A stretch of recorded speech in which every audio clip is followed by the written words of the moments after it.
everybody. Welcome. I'm glad to see everybody here. Oh, man, what a day. Did you guys enjoy the game night last night? Oh, I'm wondering what's up with my lights. This light over here is on. Give me 2 secs.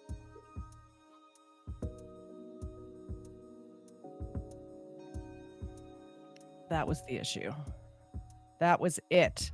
Also, the Xenacam wasn't working when I tried to go live. So let's see if we can get that to start working now. I unplugged it and plugged it back in, which I hear is what you're supposed to do. It is working now. There she is. Hey, Xena. Xena, you live? Come to your spot. There's my beautiful co-host. She's a good girl. I'm glad to see everybody here.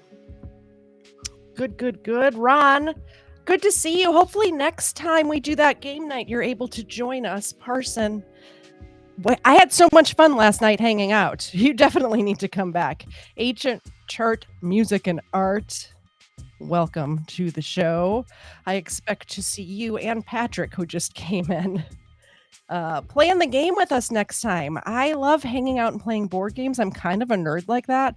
Like, my idea of a fun time is like hanging out with friends, like around my dining room table or somebody's dining room table. It doesn't have to be mine.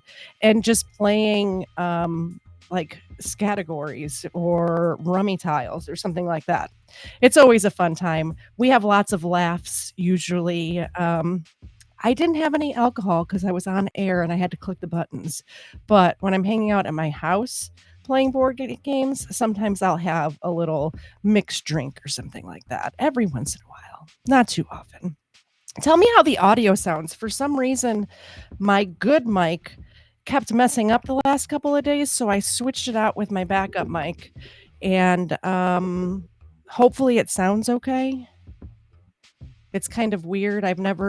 I don't think I've ever used this mic before. I mean, except as a backup. I bought it when Steven was coming to my house to talk, to do that interview about January 6th. And I had an in-person guest, and I'm like, oh, geez, what am I going to do? I don't have a second microphone. Before that, we were sharing a microphone. So thanks, Society Red. Society Red says the audio sounds good. So today, have you guys heard of Kai the I'm never going to get it. Kai the Hatchet Wielding Hitchhiker. It was a viral video from 2013.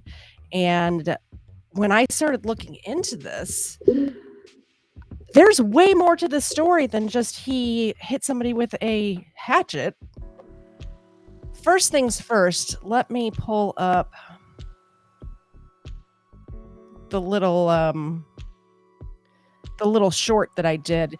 A lot of times, a couple of days before I do a stream, I will put a short out to kind of give people a little preview of what's coming up. So let's get that going. This is the little preview.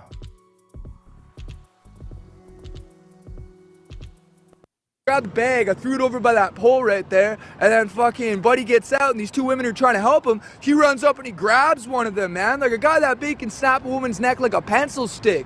So I fucking ran up behind him with a hatchet, smash. Yeah. The lady said you saved her life. She was the one who got grabbed by that fucker. You know what? Fuck is cool. That guy ain't. So that's the preview of what's coming up today on the Katie Said True Crime channel. I thought that was it. Like that's the story. This guy was kind of a internet star for a short period of time, and that's it. End of story. That's not the end of the story, guys. The story is, well, I can tell you it's like 15 pages of notes I did this afternoon is how much the story is. And I did find last night, when I play one of these videos, I will find this podcast that I listened to of this person who wrote a book about Kai.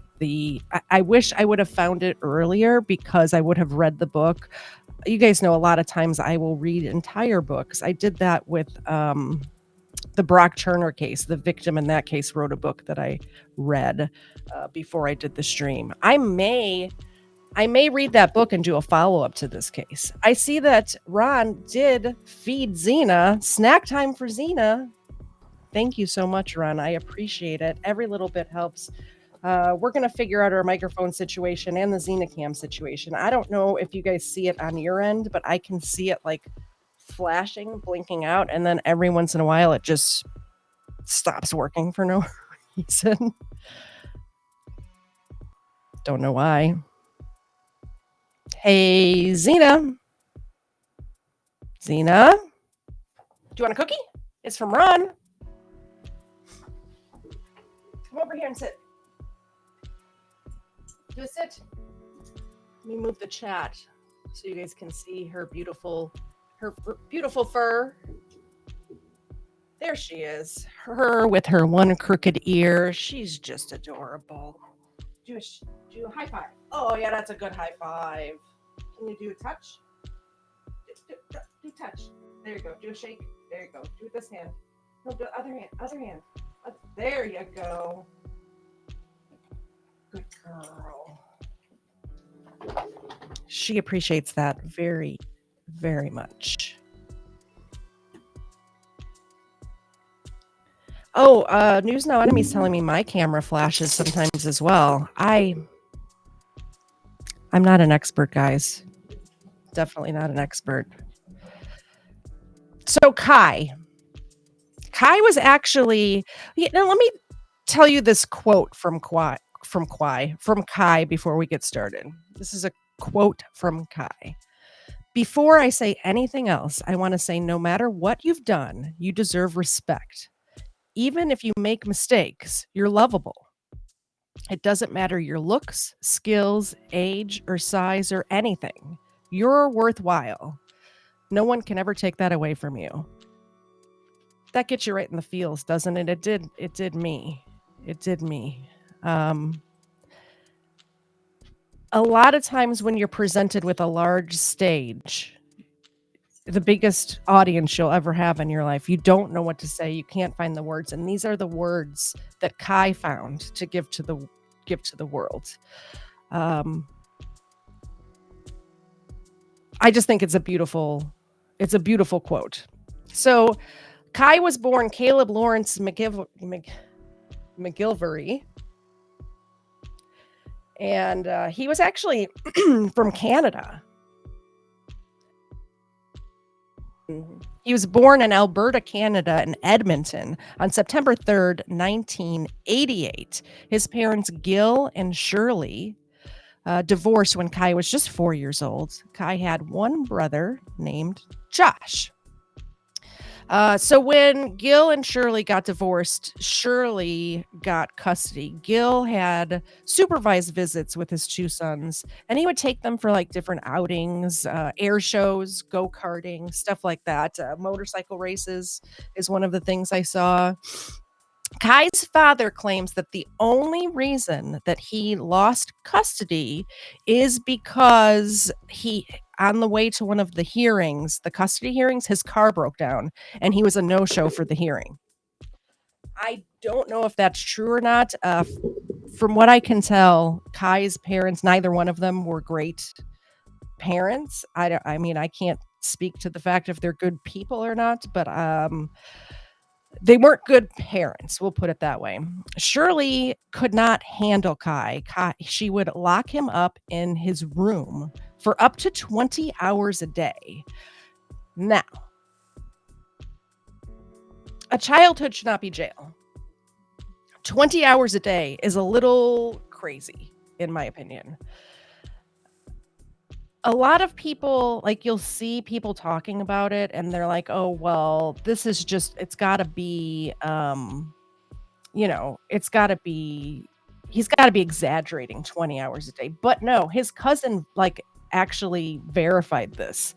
So his Shirley denies that this ever happened, and this is how she denies it, right? She's like, I didn't lock him in his room. What I did was I locked him in his room, but just overnight, because he was just so much to handle that if he woke up before me, I didn't want him hurting himself by getting out his room. So her excuse is I didn't lock him in his room, but the reason I locked him in his room was A, B, and C, which is just crazy. So really nobody denies that he was locked in his room.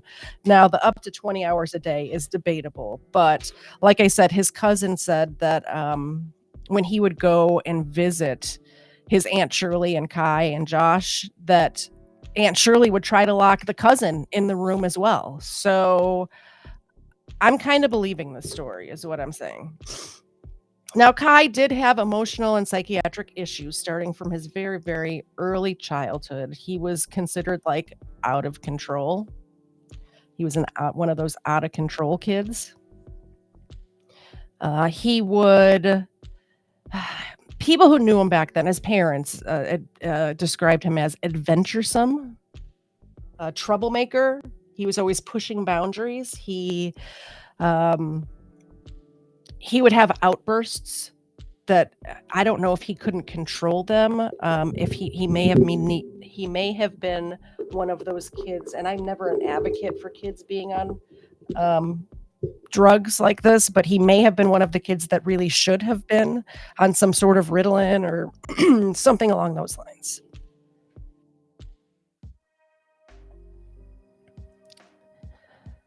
When Kai was 11, he was placed. Both of his parents lost custody completely. One of the quotes from his dad was, "He was a normal kid." He was not a normal kid. He would swear and cuss and stuff like that. And his dad said he tried to nip that in the bud, which I think means that he beat him.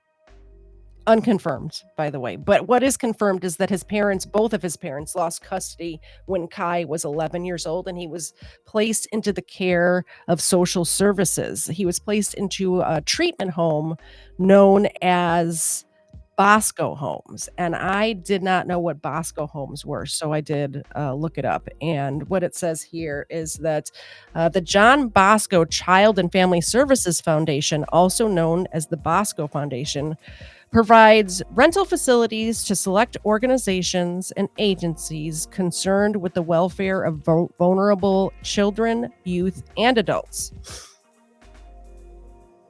So it looks like they were just some sort of like charity nonprofit organization in Canada that would do services, those sort of services.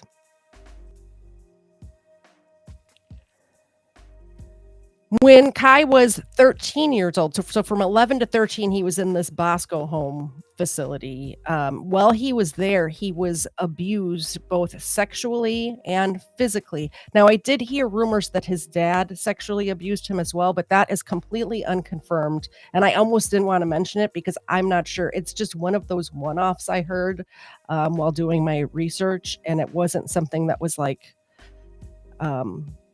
it wasn't something that was like in every single podcast or every single thing I read. It was a one-off sort of thing. So I'm not sure if he was sexually abused at home with his parents. I know he was physically abused and locked in a room.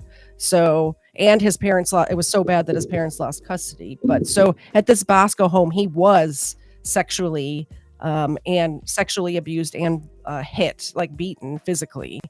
So he left that place when he was 13 years old. So really tough upbringing so far, right? From the age of 13 to 15, Kai would... By the way, I did say at the beginning that his name was Caleb, but he goes by Kai. So I'm going to respect that that's the name that he chose and that's what he goes by. So we're calling him Kai for the rest of the thing. From the ages of 13 to 15, Kai would live with foster parents that were assigned to him. This was the first stable, non-abusive living situation that Kai had ever experienced, like literally in his whole life. So just from the ages of 13 to 15, he had good parents, good foster parents that loved him and treated him with kindness and didn't sexually or physically abuse him. Once Kai was 15, he left his foster parents. He went on to complete high school. He did some college courses too. He picked up some very adventurous hobbies. So his adventurous side from his childhood carried on over to his late teenage and adulthood years. He took flying lessons. He took up surfing, skateboarding, and he loved to travel. He also learned to play the guitar in this time period. Kai was registered as a member of the First Nations in Canada. And during this time period, he would travel around to like different Indian reservations and explore his culture, because where he grew up, he grew up as white, I guess, and he didn't really have a connection to that part of his DNA, his background. So he went to different Indian reservations to sort of learn more about the culture, which I appreciate. I kind of want to go to Germany to learn more about my culture. So I kind of get that pull to want to explore your heritage. So here's where Kai goes viral. On February 2nd, 2013. This is the part I'm sure that all of you have seen or heard about. So this is February 2nd, 2013 in Fresno, California. Kai was hitchhiking near Fresno. This is the intersection where that famous video was taken in Fresno. And you can see when we watch the little interview, you'll see this house with the red roof in the background. So I'm assuming the interview took place right around here on this corner, or maybe this corner back here. But this house right here, you'll see in the background. So Kai was hitchhiking and he was picked up by a man named Jet Simmons McBride. Now, this is Jet Simmons McBride. Can I tell you that there's not a single person in this story that I'm on their side? Like, this is one of those stories where everyone sucks. Even Kai, really. Although he kind of has an excuse with all the abuse and stuff like that, but there is aspects, I guess this is true with everybody in the world, there's aspects of them that really kind of suck. There's also aspects of every single person that are good, because we are all made in the image of God, right? But in this story, we're just talking about the bad stuff, I guess. We do that a lot around here. That's kind of what we do. We talk about the bad stuff. So Jet Simmons McBride was a large man weighing in about 300 pounds. And so he picks up Kai hitchhiking, and he gives Kai $40 to buy marijuana. And the two of them smoke pot together. They strike up a conversation, as one does when smoking pot with a new friend, just telling each other about their backgrounds, their lives, interesting little tidbits, interesting stories. This is where it takes kind of a turn. Jet confessed to Kai that when he was 30 years old, he was on a business trip in the Virgin Islands.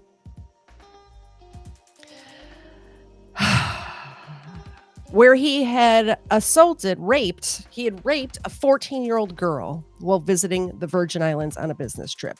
Can we just talk about Jeffrey Epstein for a second? Was he on Epstein Island? When I heard this, I thought to myself, like, is that all they do in the Virgin Islands? I've been to the Virgin Islands on vacation. I don't remember any child rape, but that's all that we talk about with the Virgin Islands these days is child rape. There's a whole island dedicated to it, apparently.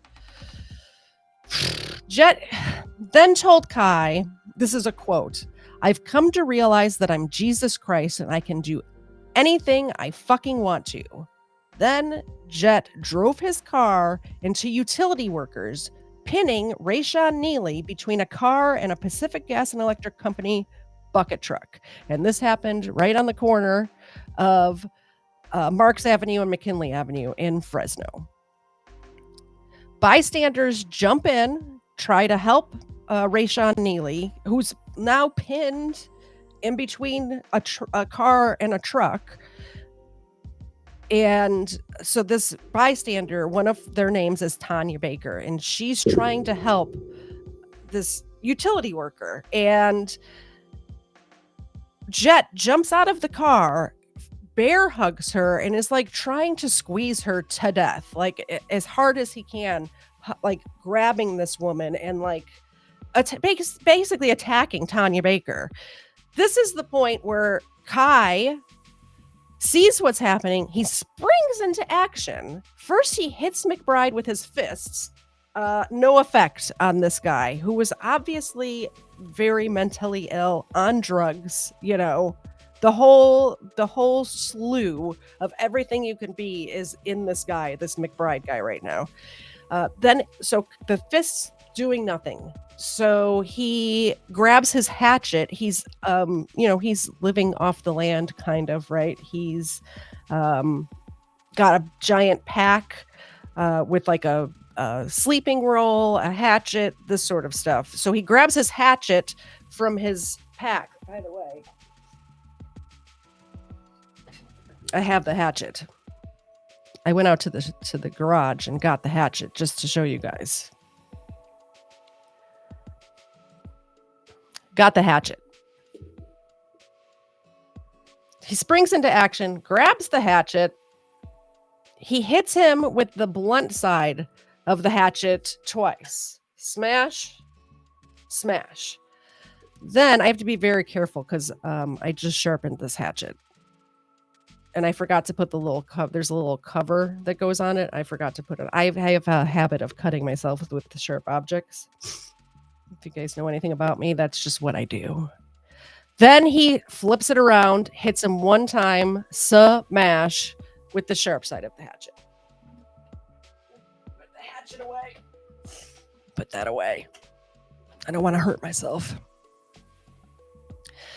Now, WMPH sports reporter Jessup Resbeck was called to the scene because all of their regular, like, on the ground reporters were busy on other things. So this sports reporter's like, really? You have to, like, I have to go to the scene of like an accident attack. Like at the time, I don't think they realized it was an attack. They thought it was just an accident where a utility worker got pinned or whatever.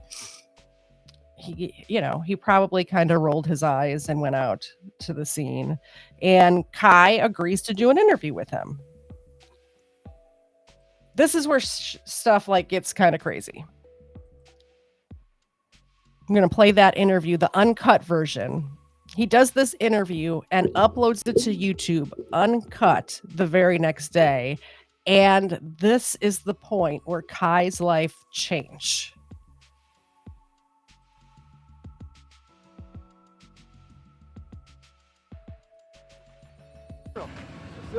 I'm one of the heroes. Yeah. Can we talk to you? Do you mind? What do you want to talk about? What happened today? Well, went straight out of Dogtown, skateboarding, surfing it up. Before I say anything else, I want to say no matter what you've done, you deserve respect. Even if you make mistakes, you're lovable. And it doesn't matter your look, skills, or age, or size, or anything, you're worthwhile. No one could ever take that away from you. Now, this stuff right here, I was driving and I was in the passenger side of this fucker's car, and he comes over on there. He was over by the recycling center. He says, "Oh, when I was in the Virgin Islands, 30 years old on a business trip, I fucked this 14-year-old." I was like, "You what?" He's like, "I raped this 14-year-old." Starts crying, gives me a big hug. He's just like fucking 300-pound guy. I'm like, "Oh shit, you must be fuckered, man. Like, what's he talking about?" I didn't take him seriously at first. He comes driving down this way. He's like, "You know what? I come to realize I'm Jesus Christ, and I can do anything I fucking want to." And watch this, bam, and he smashed into this fucking guy right there, pinned him in between that fucking truck. And so I hop out, I look over, the guy's pinned there. I mean, like, freight train riders know this. Like, if you get pinned between something, do not fucking move that shit, otherwise you bleed out. Like, motherfucker, I ran in, I grabbed the keys, he's fucking sitting there like nothing even happened. And like fucking like, man, if you started driving that car around again, man, there would have been a hell of a lot of bodies around here. Fucking I hop on out, and so I grabbed the bag, I threw it over by that pole right there, and then fucking buddy gets out, and these two women are trying to help him. He runs up and he grabs one of them, man. Like a guy that big can snap a woman's neck like a pencil stick. So I fucking ran up behind him with a hatchet, smash, smash, smash. Yeah. The lady said you saved her life. She was the one who got grabbed by that fucker. You know what? Fuck is cool. That guy ain't. Shit. How'd you get in his car? How did you? I You was said you hitchhiked? hitchhiking. Good thing I was hitchhiking. Yeah, people say don't hitchhike. Well, this is what happens. Yeah, well, at least I was here. So he did this on purpose. Dude, that guy was fucking cooked out, man. Like, he's beyond Howley. Like, I don't even see any breath in him, you know what I'm saying? Can I get your name and where you're from, if you don't mind? I'm Kai. Kai, can I get spelling for you? Buddy? Straight out of Dogtown, K-A-I. K-A-I. Do you have a last name? No, bro, I don't have anything. Where are you from originally? Are you from Fresno area? Sophia, West Virginia. No kidding. How old are you? I can't call it. Okay. What have you ever experienced anything like today? And what made you take the actions that you did? That woman was in danger. He just finished what looked like at the time killing somebody. And if I hadn't have done that, he would have killed more people. It's kind of crazy to me that you see the switch from his like personality, like his smash personality, to this part right here. It's like a switch went off in his head where he becomes kind of like completely normal for a minute. I just wanted to point that out. So, he's dead. Good. You ever experienced anything like that, Kai? Well, this one time I was in an orchard and this fucking guy starts beating on this woman who he calls his. So I walked on over and I started smashing him in the head. You see all these teeth marks right here for the camera? Yeah, I started smashing him in the head and in the teeth, busted out all his teeth. Motherfucking the sheriffs, not the policy enforcers, fucking show up and start like they're like, yeah, so what happened? I mean, like, just give me any old. Have you guys ever heard the term policy enforcers before to refer to police? I had never heard that before. So I'm just curious if this is a thing that he just made up or if this is a saying that people have used before. Old name and just give me old fucking birthday, whatever. Just yeah. What happened today after you're obviously free now, but were you arrested? What was the process? What did they do to you when they came out? Obviously, they found out that you did the right thing, but the time that from the accident until now, where have you been? Well, he started following I. Like I cleaned his motherfucking head wide open with a hatchet. He stood up like he was pulled right up, right? And like fucking, I'm like, bro, if you're fucking Jesus Christ, I'll be the Antichrist, man. Like fuck that shit. And he starts following me off this way, so I figure I'll lure him away from the crowd. So I'm running off this way. I got a hatchet in one hand, motherfucking this bag I'm carrying over with another hand. I start running off that way, and so a couple of the people who was bystanders to it came over and told me to stop. And I was like, why stop? And like the cops are already on their way. I was like, is he back up and doing anything? And somebody said that he was like masturbating in front of this school or fucking whatever this place is right here. Yeah. Were you questioned by police? Were you taken into custody? What happened? I mean, obviously. I was questioned. I was put into the back of the sheriff's wagon. It wasn't the policies that fucking pulled I over. You know what I'm saying? Yeah. So like, I got put in the back of the sheriff's wagon. The sheriff was like, "What happened here?" Took down a statement. I told him everything I just told you, and fucking let me on out. Said I couldn't grab all this stuff until I had finished. Like they had finished with something. You know what I mean? And like brought me back on over here so I could be in front of this thing, like this fucking car right here. This is fucking gnarly, man. Holy shit. It's like the biggest wave I've ever ridden in my life. What's next for you, Kai? Hopefully some surfing. If anybody's watching this somewhere else and they got a mini Mal that they could lend a guy with a wetsuit, I'd love to test out Mavericks. Would you do it again? Club him in the head with a hatchet? You know, if I could go back in time, I'd go back over to where I was at that recycling center and he said that he had raped that chick over in the Virgin Islands, because it doesn't matter where you at. You can fucking just spend a bunch of money and do whatever the fuck you want, you know? That's not right. If I could go back in time, I would have dabbed him up right there. No, you're not. I mean, it doesn't seem like you have any concern for yourself. You're all about, I mean, doing the right thing and not even worrying about Kai first. I don't have any family. Like, as far as anybody I grew up with is concerned, I'm already dead. So, whatever. So that's Kai, the hatchet wielding hitchhiker.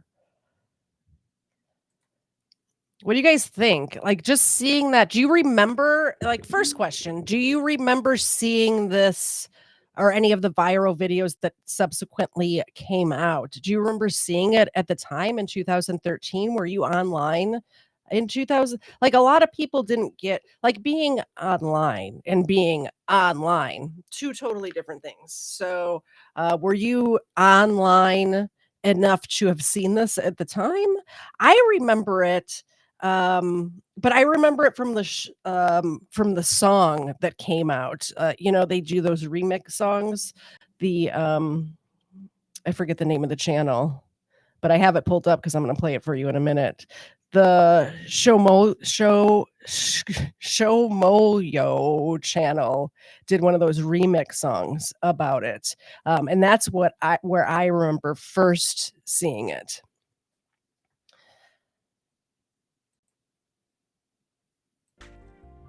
So Major Victory was online, but not as much as, yeah, I was online as well, just not online like I am now. Now I'm very online.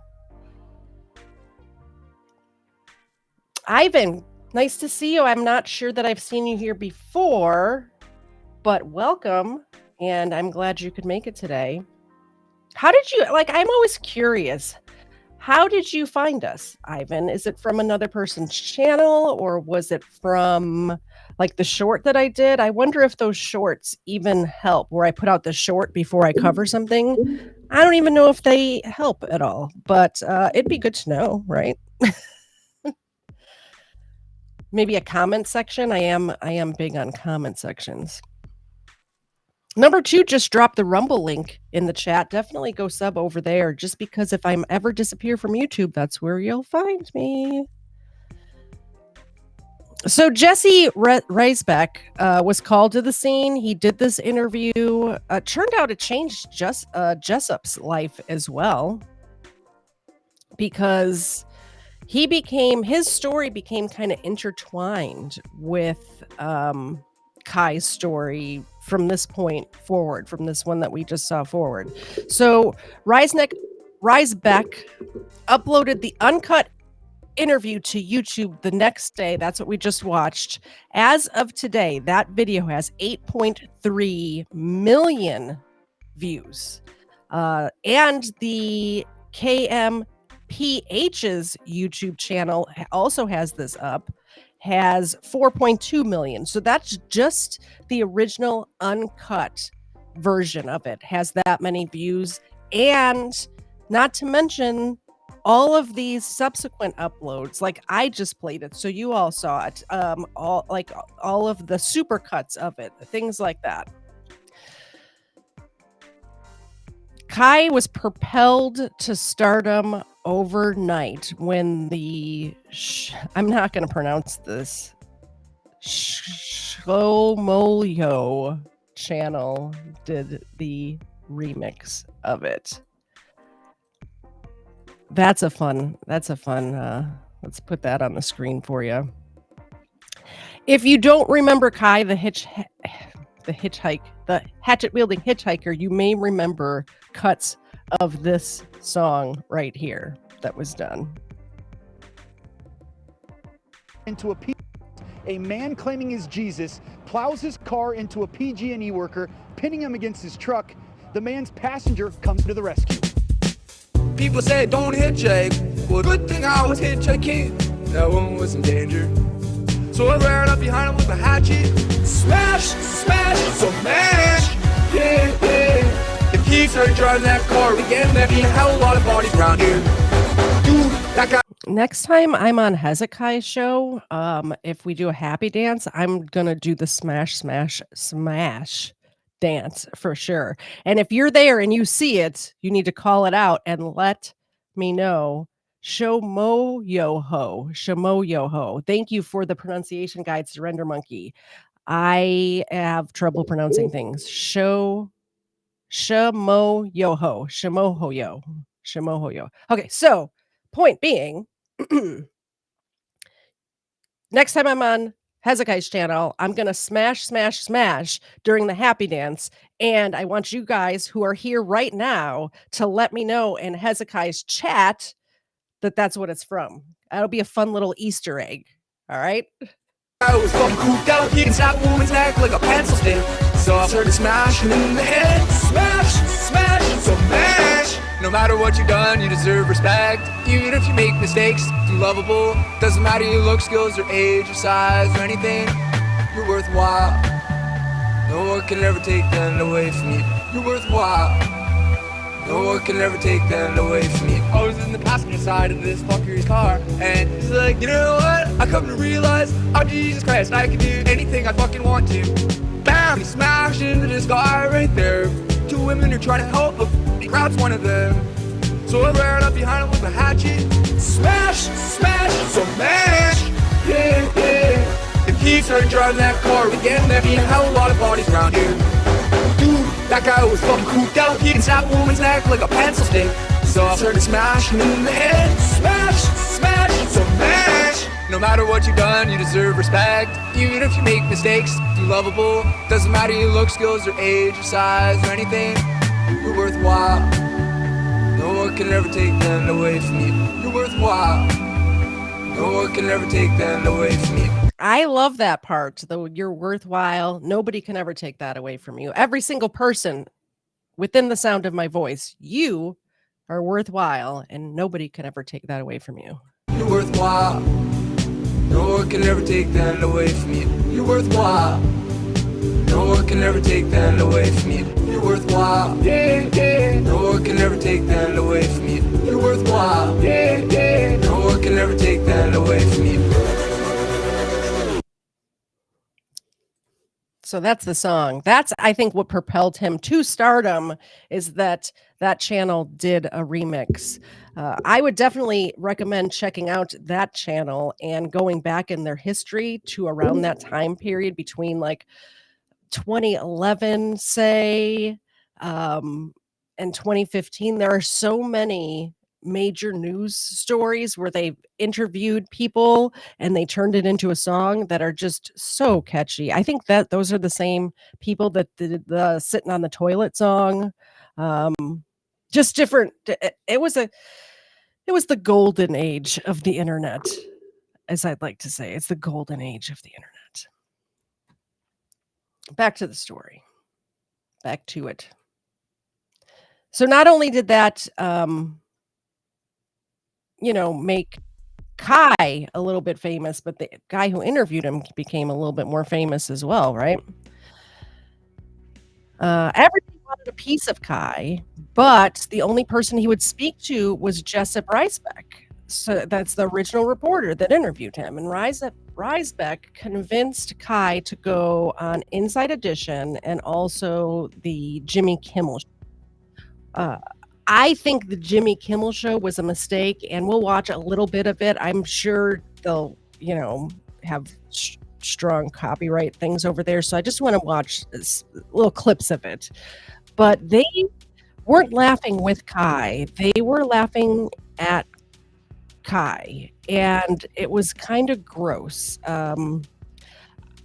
If you're interested in this, go after the show, go and watch the whole Jimmy Kimmel interview with Kai, and you tell me. It gave me an icky feeling, is all I'm saying. Jimmy Kimmel was not kind to Kai. He was fake kind to Kai.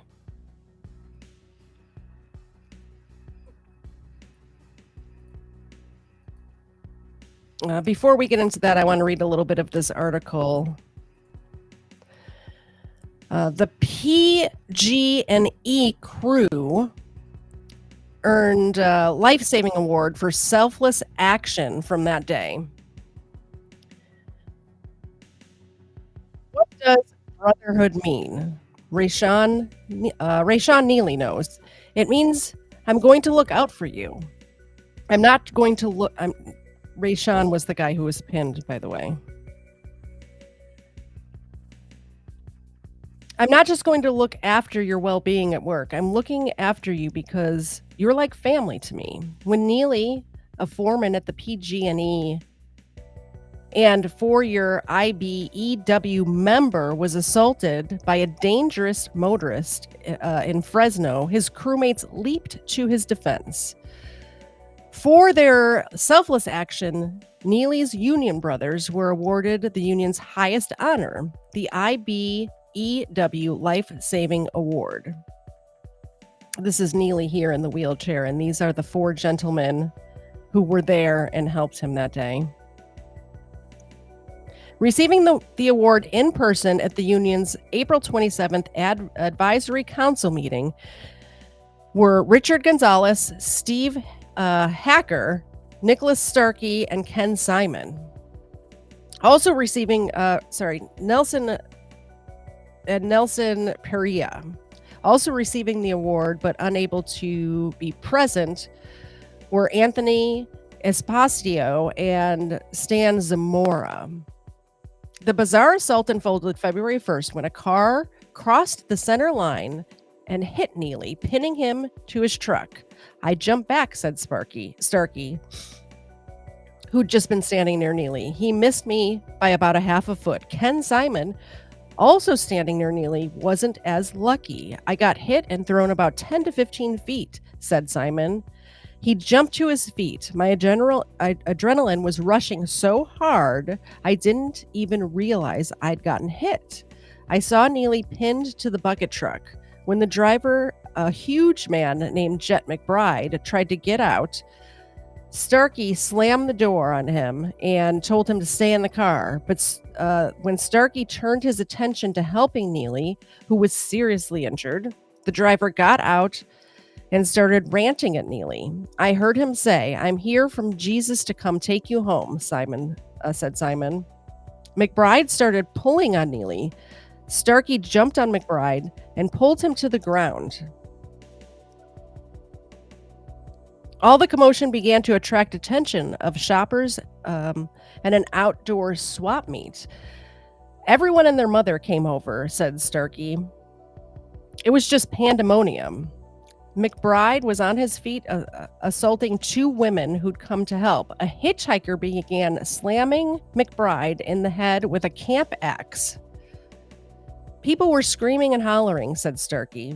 Crew members wrestled McBride back to the ground. I just had to make this guy stop hurting Rayshawn, said Starkey, who was friends with Neely outside of work. IBEW members are trained how to respond to emergencies, but this was almost beyond belief. I don't know if there's any kind of training out there to prepare you for the level of craziness of the incident. You could call it instinct or courage, but Simon, like Neely, calls it something else. Family. I feel we are, as a crew, we become sort of a family. What we are doing is protecting our brother, our fellow lineman, from any harm that could come to him. I want to thank all of my brothers, said Neely after the awards presentation. This is for them.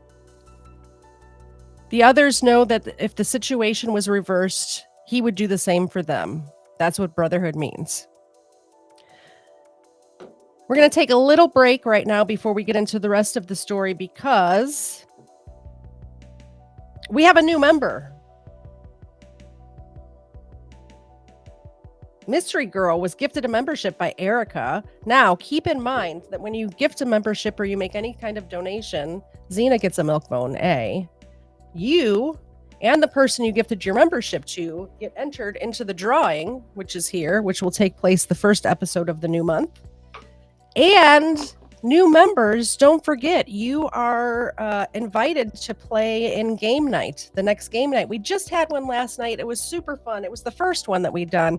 It all worked out way better than I had anticipated. I really thought that there would be more technical issues, but I did do testing ahead of time, and my preparedness worked out because there was no...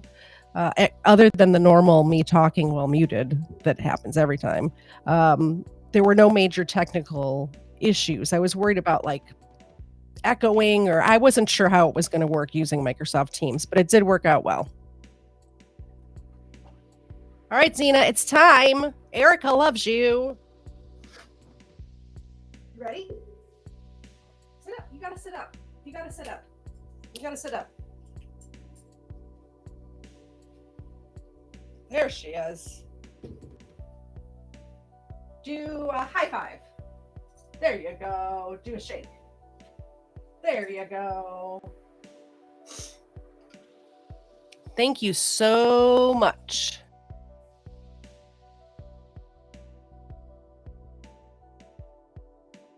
We all know she's the real star of the show.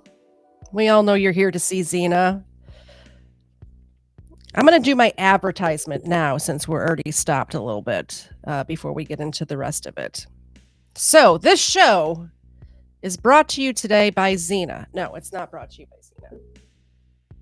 This show is brought to you today by me because nobody will sponsor this. If you would like to help out the show, you can do the Buy Me a Coffee. I'll put the little QR code there on the screen. You can also go to the merch store. The merch store is at ktz.com. That's ktz.com. If you would like to have 5% off this month, use discount code IGGY5. That's IGGY 5. At checkout, you get 5% off. That basically pretty much covers the shipping for the most part. It's all coming from different places, so there's not an exact amount for shipping, but it's usually about that much for shipping. So, KTZ.com, True Crime with KTZ, homepage. You can get all of the things. The reason why the discount code is IGGY5 is because Stephen Ignoramus's merchandise is also on this website. You can go there and buy his merchandise, but you also can go there and buy my merchandise. You can get the Overruled coffee mug, which is it's one of those larger mugs. It's like the 16 ounce instead of the 12 ounce because I personally like to have cream and sugar in my coffee. There are magnets, there are hats, there are Christmas ornaments. There's even a notebook. This is new, added to the store, a hardcover covered journal. So if you want to take notes during the show, if you want to try to solve crimes, you got a notebook here to do that says Overruled, True Crime with KTZ. Good stuff. We all know, like I said, you're here to see Xena. So if you would like to have a True Crime with Xena dog bowl for your fur baby, you can get one of those here too. There's also, the little scarves for the doggies. There's t-shirts that say True Crime with Xena. I'm wearing one of them right now. I personally like this shirt in the yellow, the True Crime with Xena featuring KTZ t-shirt. There's a stainless steel coffee mug. There's a wine glass, tank tops, t-shirts, sweatshirts, the hoodie, which I really like, is right here. I prefer a zip-up hoodie rather than a pullover hoodie, and that's what it looks like there. And of course, the Christmas ornament. Order today if you want to get this Christmas ornament in time for Christmas. The Christmas ornament also has a little magnet on the back, so when it's not Christmas time, you can definitely use it as a refrigerator magnet as well. I know a few of you have those at home. There are doggy t-shirts. There are. Let's go back to them. I am wearing one of them right now, the True Crime with Xena t-shirt, but I'll show you on the screen as well. Did I skip over it? There it is. They come in several different colors. If you like red, if you like blue, whatever color you want. I think it looks nice in the red and also the yellow, but that's just me. Some people are like to have the darker colors, so you can get it in the gray. These are all unisex t-shirts, even though the models are, I just picked different models for different things, obviously. But these t-shirts are all unisex t-shirts. They will run you $22.50. And I think they're wonderful. I always make sure all of the t-shirts that are on my website are that super soft material. Oh, t-shirts for the dogs. No, I don't have any t-shirts for the dogs. I don't. Yo Mama is wearing her True Crime with Xena t-shirt right now as well. So we're matchy-matchy today. There is a link. It's ktz.com. KatieZ.com. The link is in the description, and I will also throw it right up here on the screen, KatieZ.com. Pretty easy to remember, that website. KatieZ.com, KatieZ.com. Don't forget, it's KatieZ.com. I have a QR code too I'll put up there. I just switched out the QR code to the merch store. We'll leave the QR code for the merch store up there a little bit. So if you guys want to take a look at that stuff. Okay. One more thing while we're doing our advertisement. I know I've said this before, but if anybody donates while we're live, Xena does get a milk bone. She likes that. We're trying to fatten this dog up. She lost 20 pounds last year. We need to fatten her up a little bit. She agrees. She'd like to be fattened up. You also get entered into the drawing. I put your name in the drawing. Anybody who donates or contributes to the show at all, whether it is that you come up on air, if you call in, if you any contribution, not necessarily monetarily contribution at all, but monetarily does help because we need a new Xena cam, and something's up with my mic too. So I'm not sure what's going on there. Thank you very much for listening to my commercial. We'll get back to it. Let's take this stuff off of the screen. And we'll get back to this show. I'll leave that QR code for the merch store up in case somebody wants to get any of the merchandise. It usually takes about a week to arrive, so keep that in mind. We're getting to the middle of December, so you want to get those orders in for Christmas now.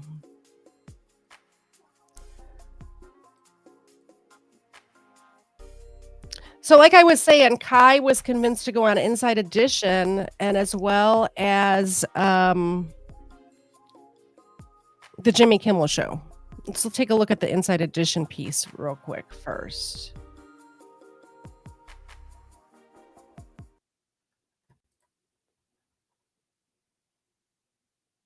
Maybe with sound. He was a viral sensation.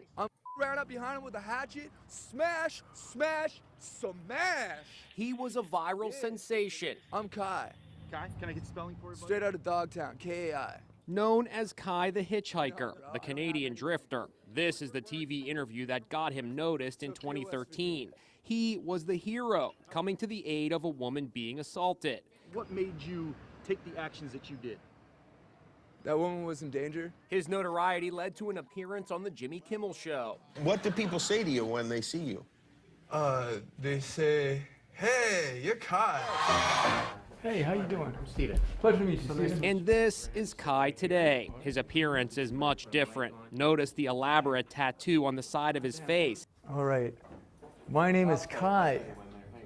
Kai, straight out of Dogtown. This interview is taking place in prison. He's a convicted killer, and this is the first time he's speaking out since his conviction.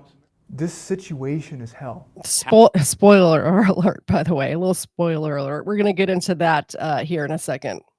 How did he end up here?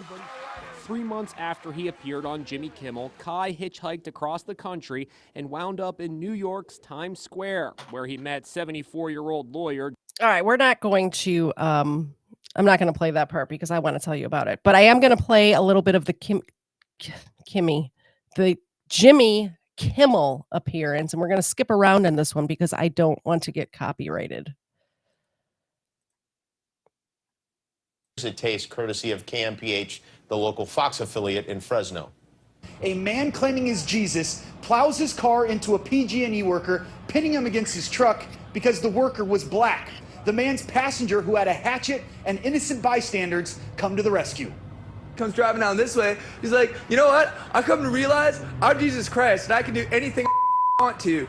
And watch this, bam! And he smashed into the guy right there, pinned him in between that truck. Homeless hitchhiker Kai was in the passenger seat of the Oldsmobile when this all went down. And these two women are trying to help him. He runs up and he grabs one of them, man. Like a guy that big can snap a woman's neck like a pencil stick. So ran up behind him with a hatchet. Smash, smash, smash. Yeah. You know, you Hilarious, Jimmy Kimmel. Freaking hilarious. What I did want to skip around to is this part where he's basically making fun of Kai. Eat for a couple days a week because we're short a couple people, and look what happens, man. This is a little tidbit from that. Remember I said the news reporter also became a little famous? This is the news reporter. He was a sports guy. He was a sports reporter and got called to the scene. The sports reporter for the station, right? Yeah, eight years of sports anchoring and reporter. I've been on a news beat for a couple days a week because we're short a couple people, and look what happens, man. And why were you out there? Just because you were shorthanded, you had to go out and do this? Yeah, they trusted me to get the story, and I did my best. What was going through your head when you were interviewing Kai? To keep him talking, for one, because he was spitting out pure gold, as you can tell. Right. And the other was to, get the story, because it was a crazy scene out there. So I wanted to keep him talking, but as well as gather the facts and also stay unharmed, really, because you didn't know what was. Seriously, you didn't know what was going on in his head at that time. Just explain to you that he hit a guy with a hatchet 3 times. Exactly. And at this point, do you just retire from journalism? I mean, really, there's nowhere to go from here, is there? Is that an offer? Is that an offer? No. I love what I do, and I hope to keep doing it. Well. So this is not the part of the interview that gave me the bad feelings. It's this part here. They do a little skit with Kai. Hello and welcome back. Minnie, Kayleen, Carl Ryder, and music from Family of the Year are on the way. I'm in my car right now. Before we get to that, I'm about to pick up a very special hitchhiker. Ladies and gentlemen, please say hi to Kai. Kai, jump in the car.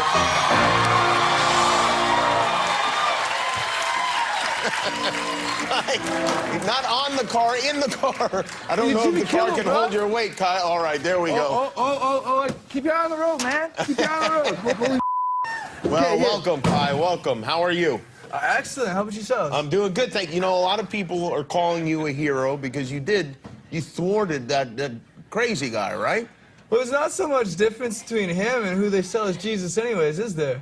Well, I don't know. I didn't... Boo, Kai. Don't like that.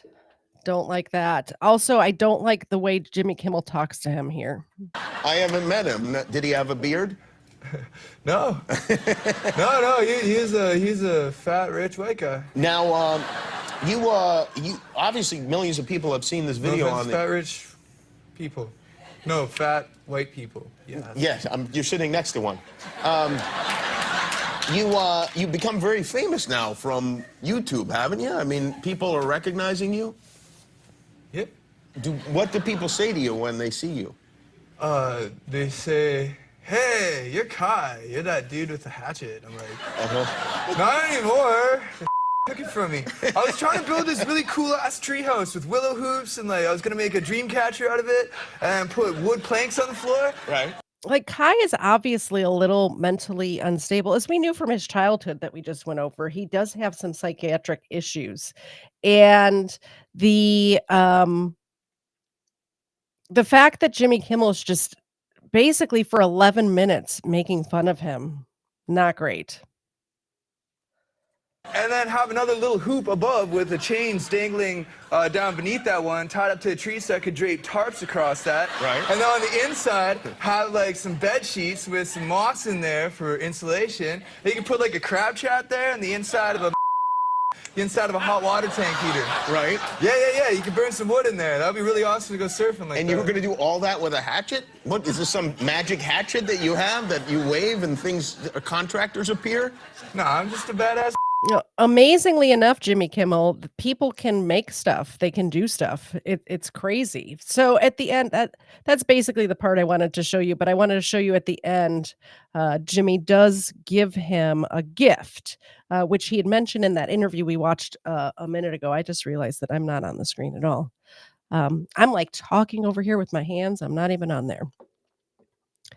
So in that interview, he had mentioned that he was looking to borrow a surfboard from somebody. I was a big upset of PETA activist. Let's step outside the car for 1 second because I don't know if you're going to give this away immediately, but we have something coming up.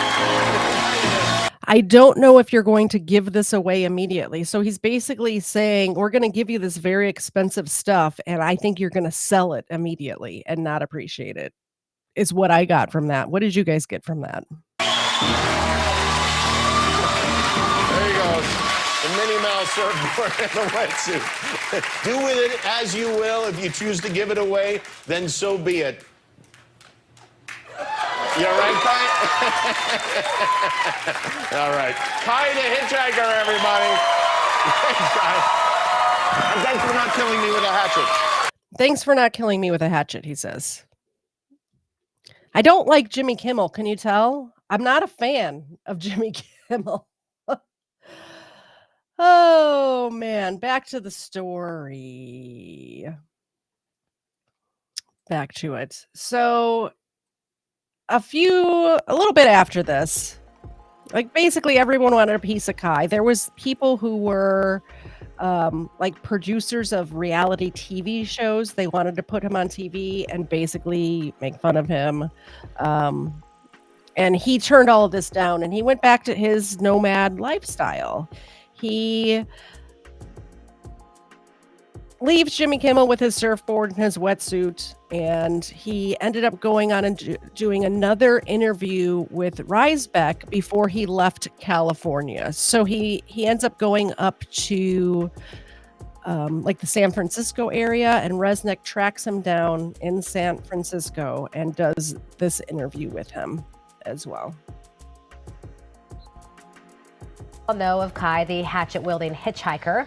But no one really knows Kai, the hatchet-wielding hitchhiker, until now. All those questions about the world's latest hero are put to rest by KMPH News anchor Jessup Riesbeck in another story you'll only see here on KMPH News. Ran up behind him with a hatchet, smash, smash, smash. That is how the world has come to know Kai, the hatchet-wielding hitchhiker turned internet sensation.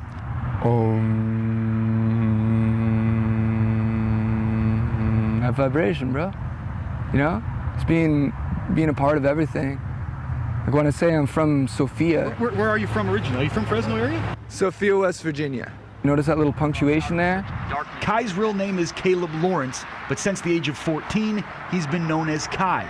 He was born in Western Canada, not West Virginia. West Virginia. In 1988, he's 24 years old. I was pretty much raised by the TV. I was a latchkey kid, and I was hanging around in the ghettos and places where I grew up when I was only like 7 and 8, wandering around with no support, nobody around to help me out. And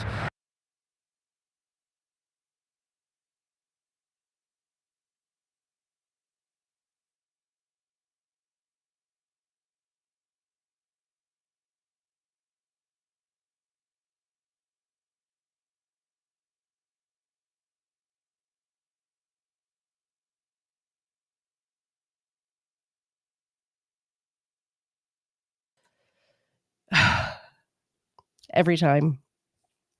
This is the part of Kai's story that really kind of tugs at my heartstrings. The fact that not only was he abused as a child, he had no love. He felt no love as a child. He had no one supporting him as a child. He raised himself, and as a child, you need to feel that love. You need to feel that support. You need to feel, you need to be able to feel love as a child in order to give love as an adult, in my opinion. there's a lot of bad stuff that happened to me. And that's why he doesn't expose his personal information accurately often. Much of his past is darker and more gut-wrenching than you can imagine. Stuff that we can't put on air. I wanted to get out of there. I wanted to run away. And I kept telling people, and people would always take her side, or they'd always take their side, and they'd be like, you got to keep the family together. You got to keep the family together. And I was trapped in there. Kai is anything but trapped now. The most free spirit you will find. He says he has a high school diploma and even did a year at a university. Je parle en français aussi, mais je ne parle pas avec l'américaine. He speaks 3 languages, and his far-out beliefs to most All this metal inside the earth is like a car battery. have helped him get through the darkest of times. All these scars are healed, and there's still scars. Like, the emotional scars never heal. And especially for Kai, since he never had that, um, like emotional scars can heal, but with help from a professional. And Kai never had that opportunity because he was never in a situation where he was given the opportunity to heal. You know, I don't want to go back to being a certain way. This inner child that I've guarded this whole life is still right here and intact. And I love this inner child very much. I respect this inner child. I value this inner child. And I am the dad that I always wanted. I go out camping all the time. I'm good to people. You know, I don't judge myself for what I do. I ask myself for the reasons behind it. This right here, you know, is still intact. And I get to talk to this little child and be like, you know what? It's not your fault. It wasn't you that is responsible for them getting divorced. It's not you that was responsible for all that molestation. It wasn't you that was responsible for all that. You just had to take the fall. And now that I'm older, I can say that. That fall has turned into a skyrocket of fame. Something you can bet, though, won't change this home free guy. We'll see that it did. It did change him. I'm gonna just be Kai any way it goes. Obviously, I was put in this situation for a reason. I would hope, I do hope that people don't become obsessed about this, because there's still so much more that we can do. Did Kai save lives that Friday in Fresno? I guess we'll never really know. Yeah. But a guy who in the eyes of society... He obviously did. That man, Jet, whatever his name was, McBride, was definitely going to kill people that day. He did save lives for sure. Beam me up, Scotty. Yes, this story, his whole story is very tragic. Society has nothing, risked everything to try. And that is why much of the world considers him a hero. Feel strongly about yourself, because it's just an echo of what's inside of you. Jessup Reisbeck, KMPH News. Thanks, Jessup. Thank you very much. Zena's about to get another couple of milk bones. One of them being from Big Bork Little Bite. Big Bork, there was a question on the we did the game night last night. I thought of you. I actually think I mentioned you last night doing the game night, because there was a question that had like big like little dog big bite or something along those lines in one of the questions that we read in that game, and it reminded me of your screen name, and I was saying hopefully next time you can join us for game night. That was fun. The other one is from Erica, donated a membership as well, and that went to Jam and Jet. Jam and Jet, that means next month when we do the game night, you can play. We will look out for that. Whenever I do the game night, I will have the link for the members to join in the community page under the members only tab. The link will be in there the day, like earlier in the day that day, and you can come and join us playing the game. Zena, I have a surprise for you. You'll never guess what just happened. She knows. Wake up, girl. It's time. Do I just give it to you? Do a little smooch. Thank you. Do a shake.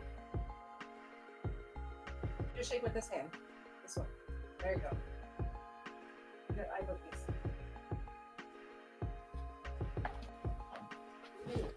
Thank you guys so much. I appreciate it. I appreciate it more than you know.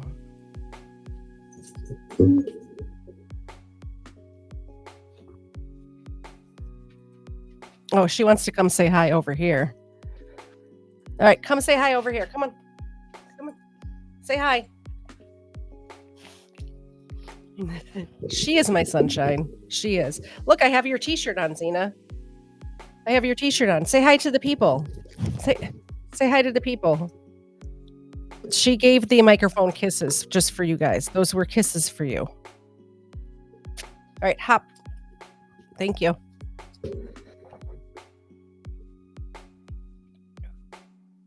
Maybe one day we'll do a meetup, like an in-person meetup, and I will bring Xena with so you guys can meet Xena. She's got a very boopable nose. What are you sniffing over there for? She's like, I know where the treats are. Come here. Come here. I gotta boop your nose. We're gonna boop, boop, boop, boop, boop. All right, hop. Thank you. All right, get in your spot. She's back in her spot. She knows what's up.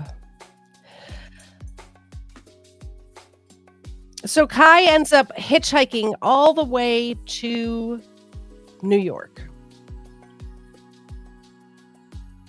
from California. During this time, he had that little bit of fame from that, music thing, and then also from just all of these the things that I just played, the Inside Edition, the Jimmy Kimmel. He literally viral on the internet.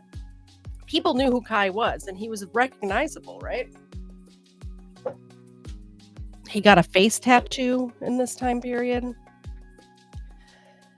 He found the kindness from strangers was overwhelming at this time. So not only were people just giving him stuff, people were allowing him to stay at their house, like just total strangers saying, yeah, come stay with you. Have nowhere to sleep tonight? Come stay with me.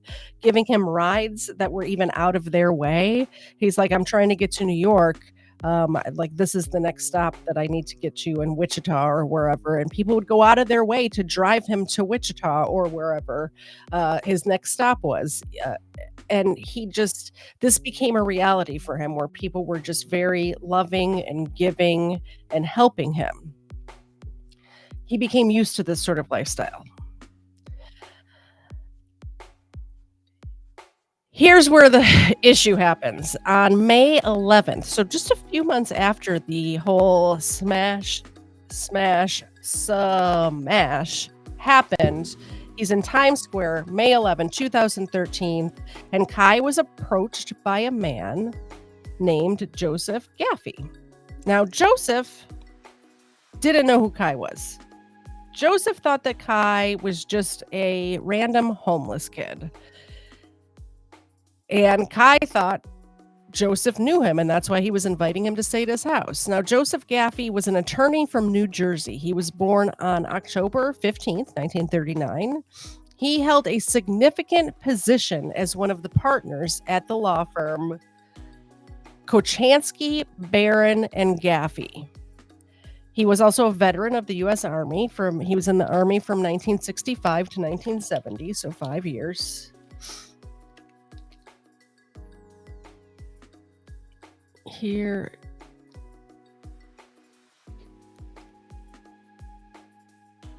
I forgot a part. I wanted to let you guys know before we get to him hitchhiking. McBride was actually his whole thing. The attempted murder charge. He was charged with like some sort of assault and convicted, but the attempted murder charge, he was found not guilty by reason of insanity. So he really was crazy. I didn't just say he was crazy. He really was crazy, found by a court of law. And so he's not still in, I mean, he might be for something else, but for this, he's not still in jail because he was only convicted of the much smaller charges. This is McGaffey, who we were just talking about. Joseph McGaffey. He was a lawyer, and I guess I can't make that picture bigger. McGaffey finds Kai in Times Square. They go over to the Port Authority because he offers to buy Kai a train ticket to New Jersey. And he's like, oh, you're going to New Jersey. I'll drive you, or wherever he was going. I'll drive you to New Jersey. You can catch the train from there. But they go into, I'm going to sneeze. Hold on.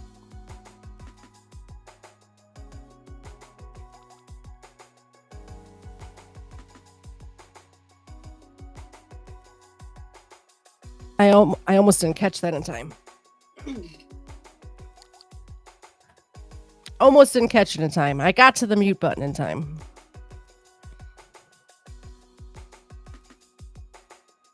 He gets invited back to McAfee's home in Clark, New Jersey. Since Kai had spent the previous night sleeping at the Port Authority bus terminal, he agreed to go back to Gaffey's home. Gaffey told Kai that he would buy him a train ticket the next day, and he did.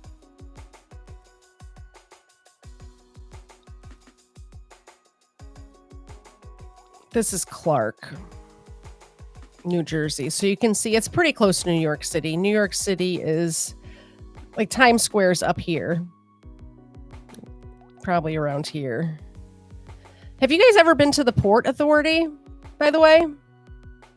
I have. The Port Authority in New York City is a kind of creepy place. A little side tangent. When I was in college, the first time I was in college, I went to college twice because I, first time didn't work out. Just put it that way. I had to grow up a little bit before I could finish college. The first time did not work out.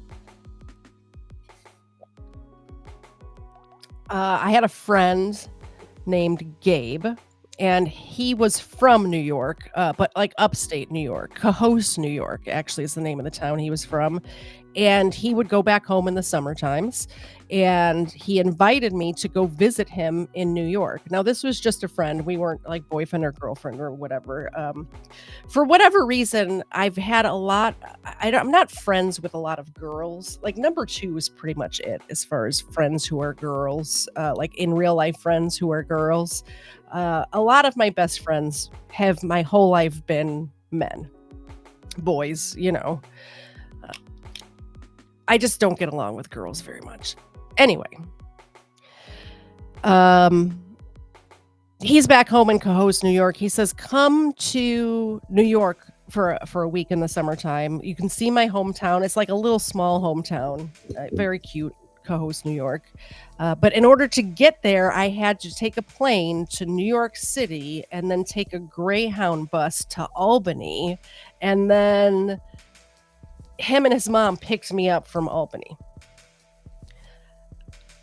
There was a time difference. I flew into Newark and took a train, I believe, to the Port Authority, and maybe it was a bus. I don't remember how I got from Elizabeth,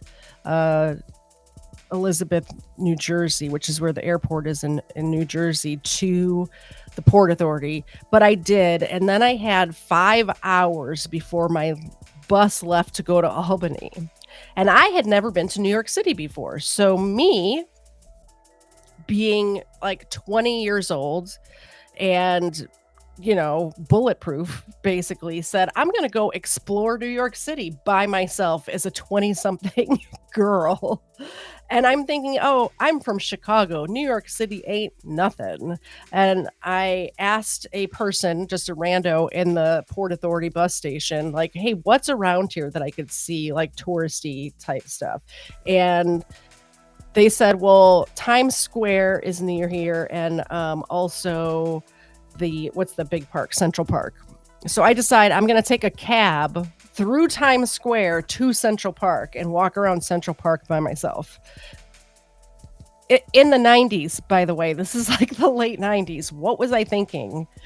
I didn't die. I don't know if you know this, but I did not die, but it was close. I met up with some people. I smoked some weed from a stranger. I drank beer out of a paper bag walking down the street of New York, and then I went and caught my bus. I don't know how I didn't end up dead. I walked around Central Park with these strangers that I met, these young people, and got high and drunk in New York City. That was very dangerous. Is my mom here? Hopefully she's not. Don't listen to this story, Mom. That never happened. I just made it all up. Never happened, Mom. Anywho. That's the first time I flew first class, too, by the way. And not because I'm rich, because my sister worked for United Airlines at the time and got me a free upgrade. End of tangent. Anyway, so Clark is down here. So not too far away from New York City. He takes Kai back to his house in Clark, New Jersey. Since Kai had spent the previous night sleeping on the floor of the bus terminal, the Port Authority bus terminal, Gaffey had no idea who Kai was. He believed he was just some homeless kid nobody cared about. And Kai thought Gaffey knew exactly who he was, and that's why he was opening up his home to him. Both of these men were wrong. Neither of them were correct. Gaffey had no idea who Kai was, and Kai was wrong because Gaffey did not invite him back to his house because he was nice and he knew who Kai was. He invited him back to his house because he was a predator. In my opinion, allegedly. After arriving to Gaffey's home in Clark, the two ate dinner and drank a few beers. One of the things Kai says in one of the interviews that I watched with Kai is that he thought it was odd that Gaffey would not let him drink the beer out of the bottle. He insisted that it was poured into a glass. I'm going to put his picture back up here so you can see this predator, allegedly, in my opinion.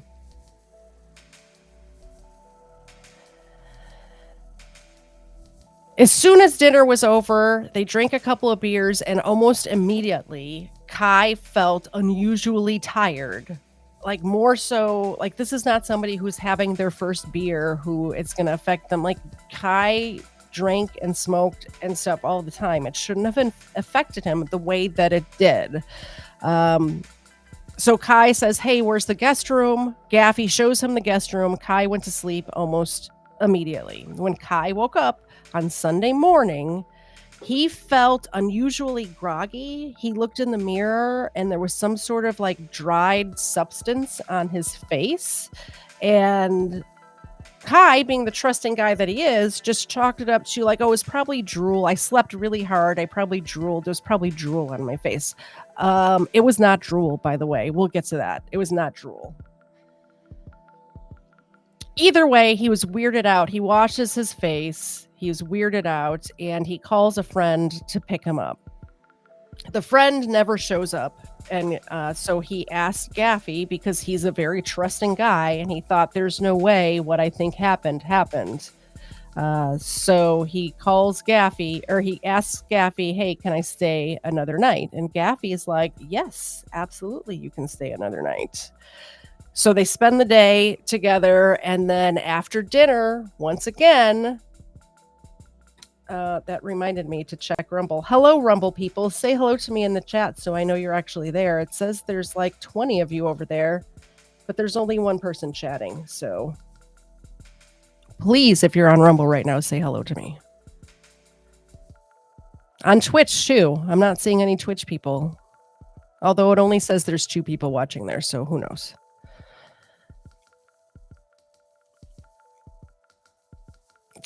So Sunday, after dinner, again, he's feeling unusually tired immediately after he drinks the beer after dinner. And he passes out, just like passes right out in the living room. But this time, he did not sleep all the way through the night.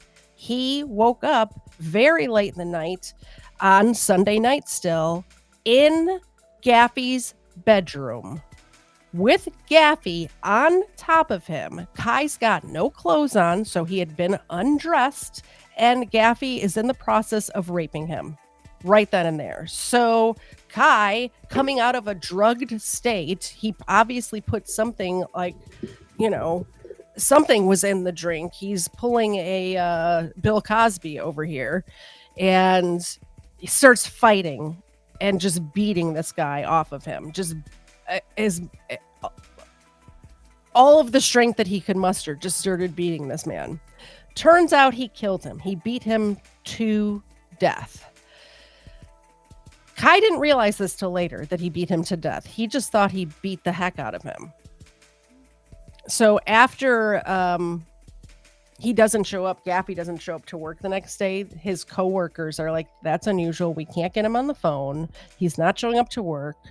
What's going on here? So they send the police to do like a welfare check, and they find Gaffey's dead on his bedroom floor pants down, allegedly, had done bad things to Kai.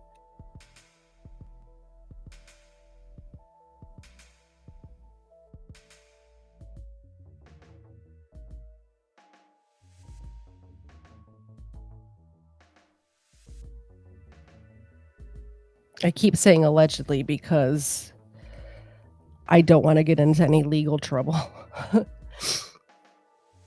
So the police start investigating this homicide. He obviously was murdered, right?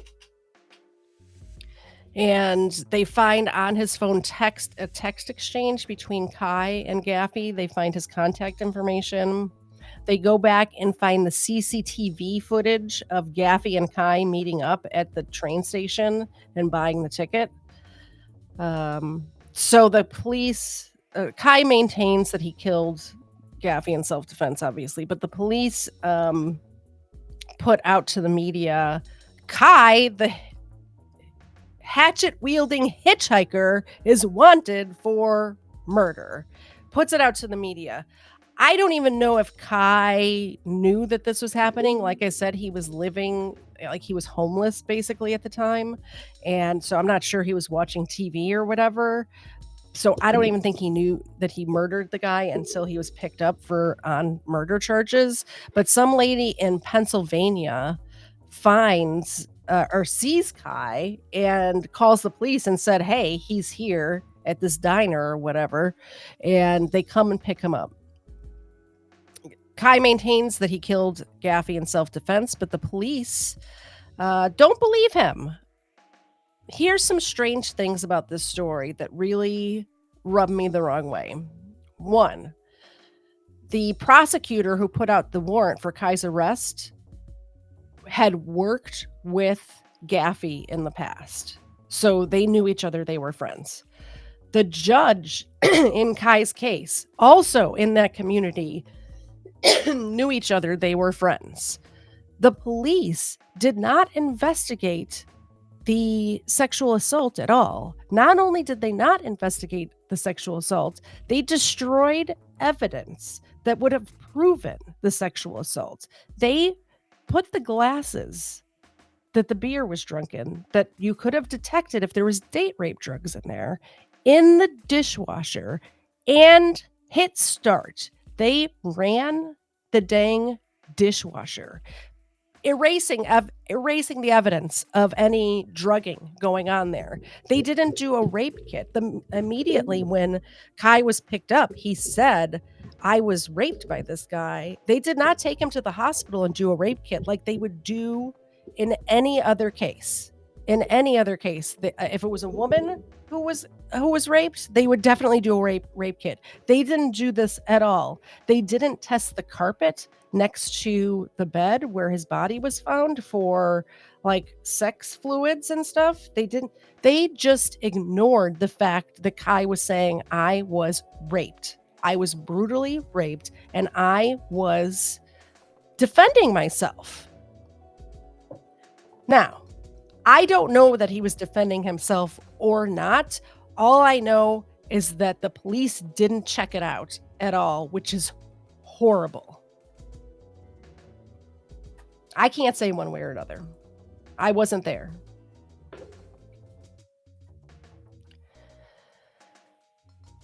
The prosecutor in the case believed that Kai was a dangerous suspect and that he is to be held on $3 million bond after his first appearance in court. So after Kai's arrest in 2013, he was imprisoned for over a year. Over a year. Or sorry. Totally wrong. Not over a year. Over 5 years. I can read my own notes. It says April 1st, and I saw the one, and I got confused, guys. Yeah, they did the laundry, too, Big Bork Little Bite. They absolutely did.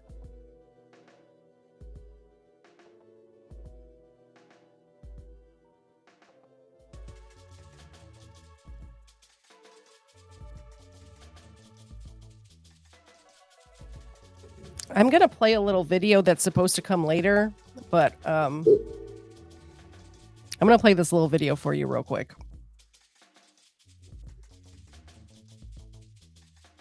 This is a preview to a documentary that was made about Kai. So I do want you guys to see that, but I'm having a sneezing fit right now, so I gotta go take care of that. Hatchet hero. This dude went from this heroic, beautiful person to wanted for murder. An absolute bizarre scene here in West Fresno. A man plows his car into a PG&E worker, pinning him against his truck. Two women are trying to help him. He runs up and he grabs one of them, man. So I ran up behind him with a hatchet. Smash, smash, smash.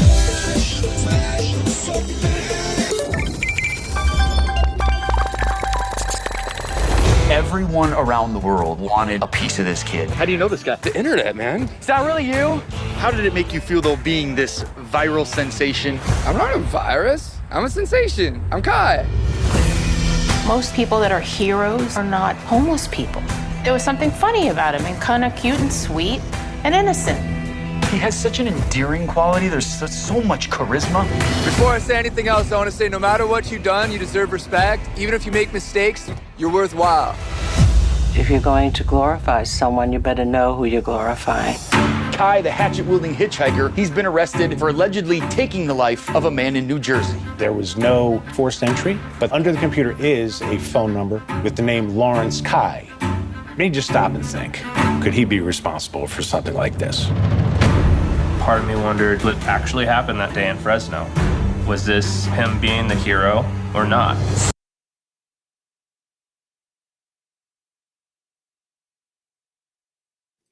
I'm better now. I had to take care of my sinus issue.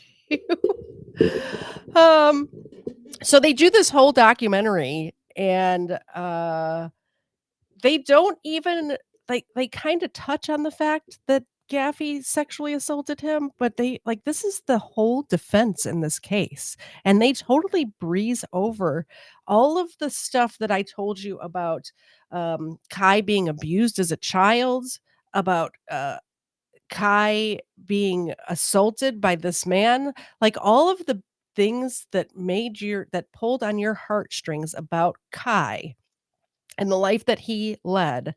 They kind of just glossed over. They mention it and then just move on about how he's this murderer and stuff. So if you do decide to watch the Netflix documentary about this case, please keep in mind that when you're watching a documentary, there are two sides to every story, and they are only telling you one side. And that's with any documentary, but especially I found in this case. Let's watch the rest of this preview. Smash! Hitting somebody in the head with a hatchet 3 times, blunt side or not, is violent. Smash! When it comes to a certain situation of pressure, you either become a diamond or you get crushed. Smash!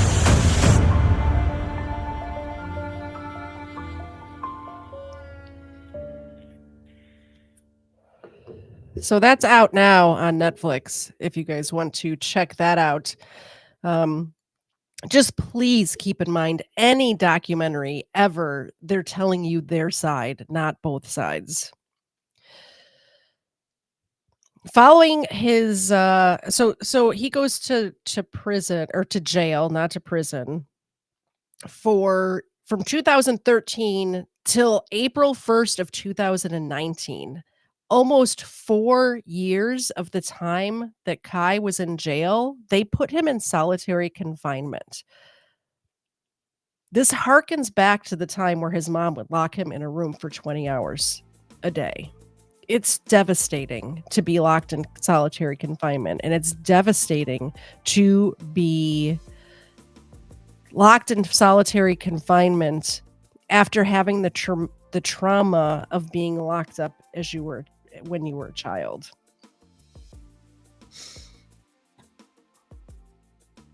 So while Kai was in solitary confinement, he would take out law books from the law library that they have at any jail or prison. And he realized that his rights were violated. Following his law studies, Lawrence, which is what they're calling him in this article that I'm reading, I'm going to go back to call him Kai. I am changing it. I'm changing their article. Kai reportedly filed state and federal lawsuits claiming that the authorities violated his right to due process. The police failed to gather evidence of the sexual assault that Kai said happened. The most egregious act was that the police ran the dishwasher, erasing any evidence of Gaffey drugging Kai. Kai took the stand in his own defense and was combative during cross-examination. He had an outburst during his defense lawyer's closing arguments, nearly leading to his expulsion from the courtroom. Does this remind you of anyone? It reminds me of what's his face? The parade guy getting expelled from the courtroom. So he was as mentally unstable as that dude. What's that dude's name? Tell me in the chat that dude's name. The sovereign citizen from Wisconsin. So a jury found him guilty of first-degree murder, and he was sentenced to 57 years in prison.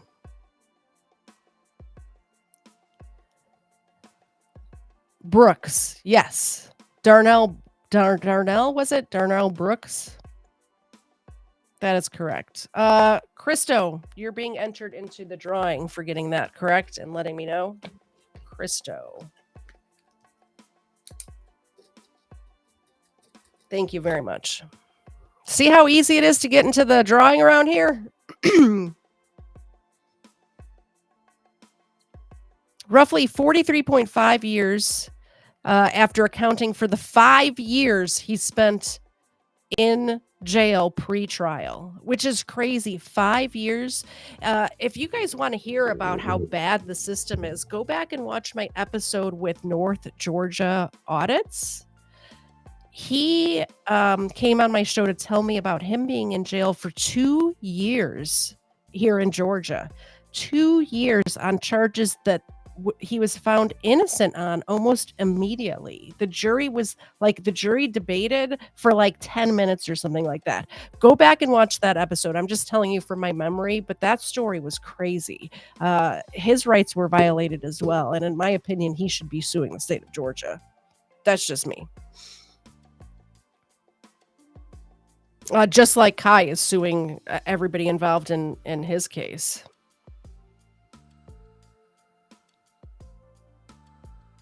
Gaffey was 73 years old at the time of his death, and during the sentencing, the judge said, when you become eligible for parole, you will still be younger than Mr. Gaffey was when you murdered him. Keep in mind, this judge was friends with Gaffey. They worked together.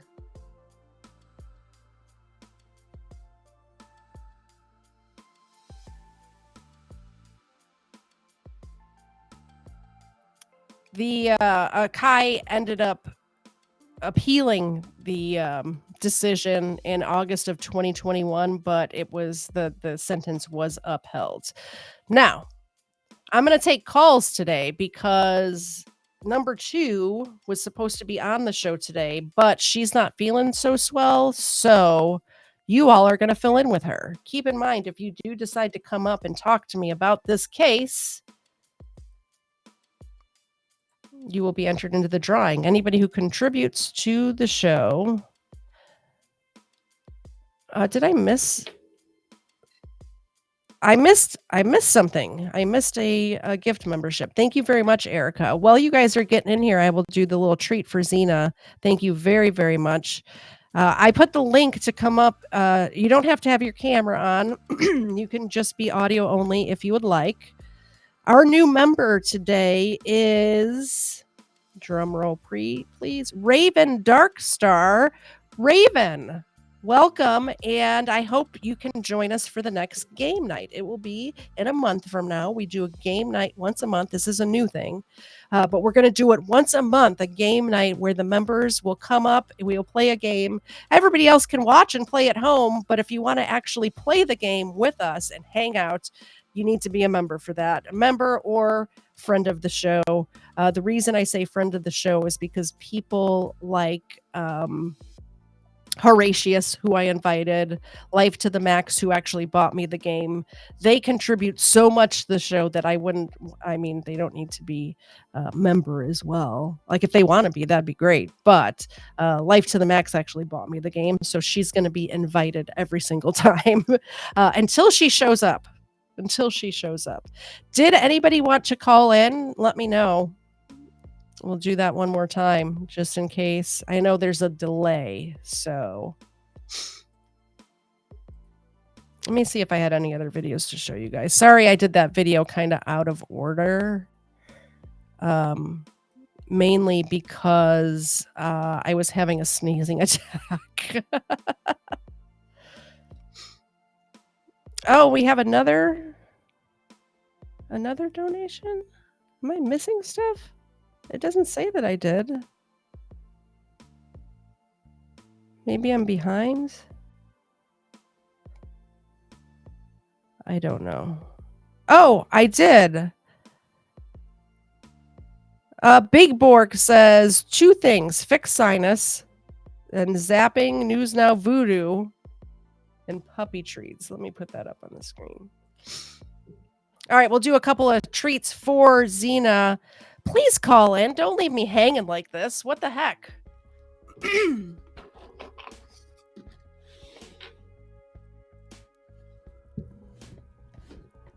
Hey, Xena. I have something for you. You're going to love it. By the way, if you guys want to send Xena Christmas gifts, my address is in my it's in the whatchamacallit, channel description. All right, Xena. This is from Big Bork and her little Borks. Thank you. You're so sweet. Look at Boop. And this one's from Erica. Thank you guys so much. I appreciate it. I guess nobody's going to call in, so we'll do this. So, if you want to, I updated my channel description recently, so I'm going to tell you guys about it because I would assume that's not stuff people check all the time. Bring number 2 up here while we're doing this. Or is that number 2? Number 2, did you want to come up? I just saw you pop in. But I don't know if it's because you wanted to come up. Tell me in the private chat. I don't know if you just left and came back or if you came back because you wanted to come up. So, if you want to support my work, you can do Rumble Rant, Subscribe Star. I don't really do. I'm going to take that out of there. Nobody really does Subscribe Star because we're channel members now. We're monetized. If I ever get demonetized again, we can go back to doing the Subscribe Star. My address is 4290 Bells Ferry Road, Suite 134-60 in Kennesaw, Georgia, 30144. Feel free to send Xena actual like dog treats or whatever instead of buying them for $2 at a time. Or you can send gifts if you would like to number 2 or myself. You can email me at katiezed99@gmail.com. That's KATIEZED 99@gmail.com. Follow me on Twitter, Instagram, all the links are there. One thing that I did want to point out is I have charities in here that I do support. I personally support. So if you're feeling generous, you can donate to them directly, or just know that anytime you donate to me, a portion of that goes to these charities because these are charities that I donate to yearly. One of them is Marietta Pal, and they're an organization that helps underprivileged kids in my area. And they do an event twice a year. They do one for back to school and they do one for Christmas where they give out back to school supplies for children. A lot of times families that don't have a whole lot of money can't afford the school supply list. So they take care of that for them, and then they do Christmas gifts at Christmas. RAINN, it's RAINN.org, tests untested rape kits. Definitely check them out. PPAC 9 organization. Like I said, all the links are in my channel description. They buy bulletproof vests for canine dogs. I like that. The Alzheimer's organization is in there, and also secondchancer.org. That is the charity that gentleman, Jesse, Second Chancer, I had him on the show a couple months ago, but he started that charity, and it helps people who are recently out of prison to get back to life. Like, it helps find them homes, it helps find them jobs, things like that, where it helps make them productive members of society so they don't have to go back to committing crimes. Number 2, you're on the air. Hi, everybody. So what did you think of this story? I knew you knew a little bit about it, but I didn't send you the notes ahead of time because you were sick the last few days. So I knew you weren't coming on. Yeah, I didn't know most of this stuff. I'm sorry. I still sound like a man. But so just look past that. But there's a lot going on with the story that I didn't know. Like, I feel bad for the dude. Like, I think he was taken advantage. Like, his kindness was exploited in so many ways, and he was defending himself. Yeah. And then I don't know. They really, I don't know. He was really done wrong. I think the fact that they just got rid of evidence. Geez, I'm starting to sound like a man too. I sound like that woman from last night or from Friday who crashed your car. Go back and watch. The first time I've laughed today, so thank you. If you don't know what we're talking about, go back and watch the Friday Night Crime from Friday. It's up there on the Rumble channel. Definitely check that out. That was funny. That was pretty funny. Yeah,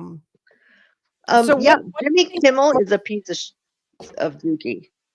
I'm telling you what, I skipped around because I didn't want to get a copyright. I'm not going to monetize this anyway, but I don't want to get a copyright strike. But my point is, go back and watch that whole thing. It is horrible. They're just making fun of him. And he doesn't even realize it. He's such a nice guy. Yeah.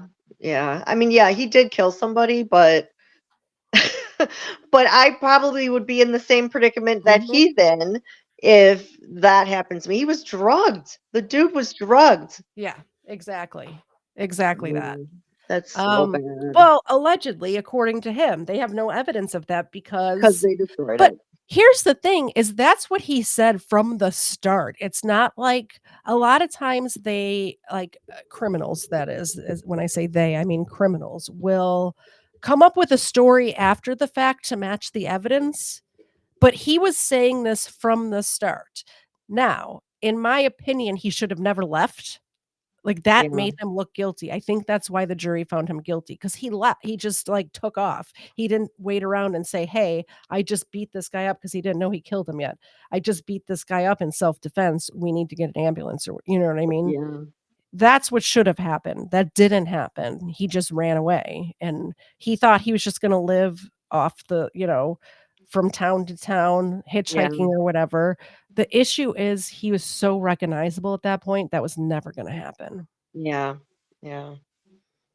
I don't know. That's just sad. If anybody else wants to call in, please do that now. Yeah, I'm a really bad caller inner tonight. I know you're not feeling good. I understand, but I appreciate you calling in.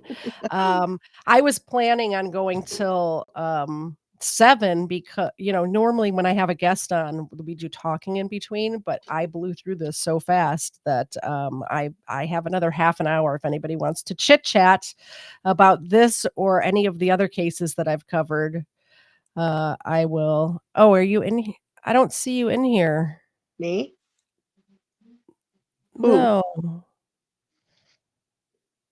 So your mama was trying to figure out how to hello? You have somebody. I do. Is this Smith? I don't know. Hello? Are you here? Oh, hello? You got somebody. I do. Is this Smith? All right, I'm not sure who that is because they didn't put their name in, so I thought it was just a repeat. So whoever that is, when you come back on camera, I will pull you up. That's weird. I thought that was you. I thought it looked like your house. It did look like my house, but I'm like, I wait, thought that my was Christmas you. tree's not there. Did Abby take down my Christmas tree real quick? I wonder who that is. Somebody's backstage. Smith, I don't see you backstage. If you're here, disconnect and do it again because you're not backstage. I will put it again in the thing. That's weird if that's not you. I don't know who that is. Interesting.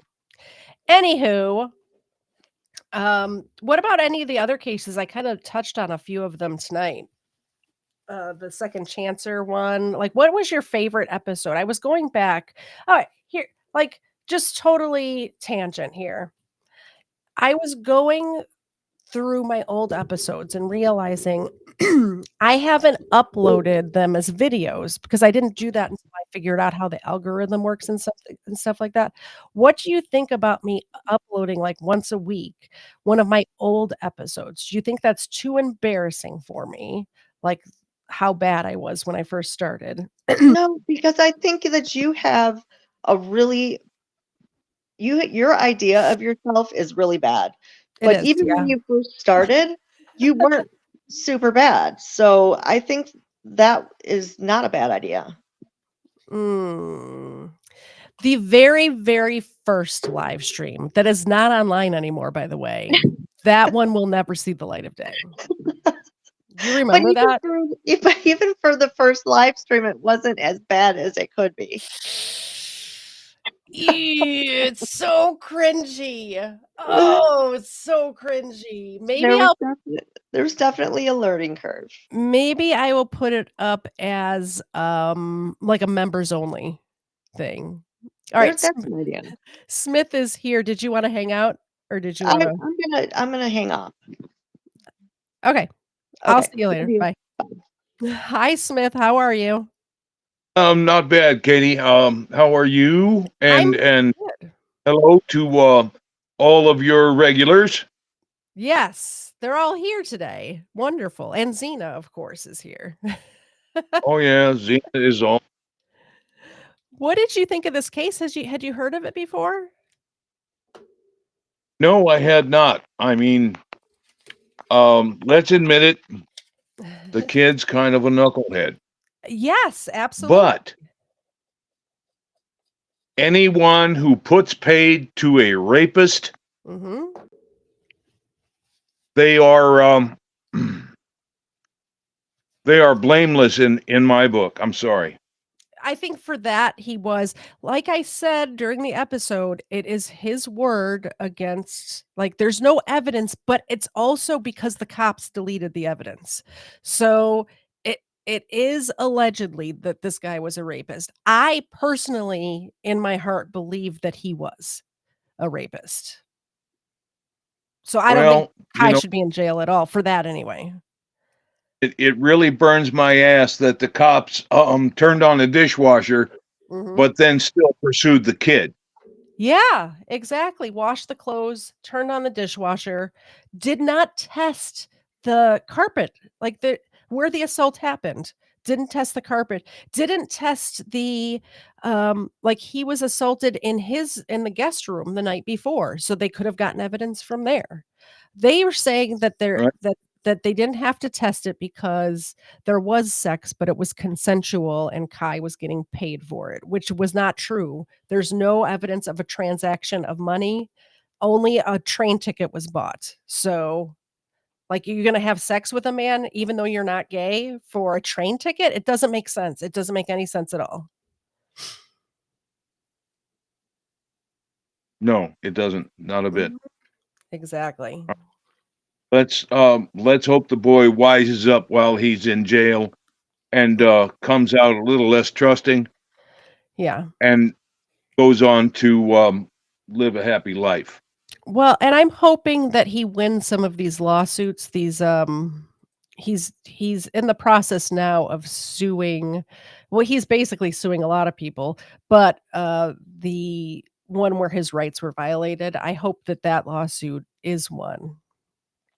And like Yep. the frauditors and the sovereign citizen stuff, they always talk about their rights being violated. They don't talk about these sort of cases where people's rights actually are being violated. You know? Frauditors are knuckleheads that go out trying to start shit. They're every one of Yes. them. Exactly. Yep. Anyway, I'm going to ask you because I asked number 2 as well. Do you have a favorite episode or favorite story that you've heard me tell? Oh. I heard a bunch of them. But the one about the two girls in Indiana, Oh, the Delphi case. that hangs Okay. with me. Yeah. Hopefully we get a conclusion to that case coming up next year. And number 2 and I will definitely cover that. As you know, she lives quite near to there. We went there because I went to visit her and it's close to her house. But having a case so close to you like that when you have girls that age really hits home. And one of her daughters is my goddaughter, so it kind of hits home for me as well, you know. Well, when I was when I was a teenager, Mhm. there was a girl in my neighborhood. She might have been 11 or 12. Mhm. Her name was Shay Sims, and she was molested and killed by the brother of a guy I knew in school. Really? Oh yeah, it was What was the name? I might look into that. his name was Matt Funky. Huh. Funke. Okay. And the little girl's name was Shay Sims. She A Sims Okay. with 2 M's. I'll look into that one and see if there's enough to cover. Definitely.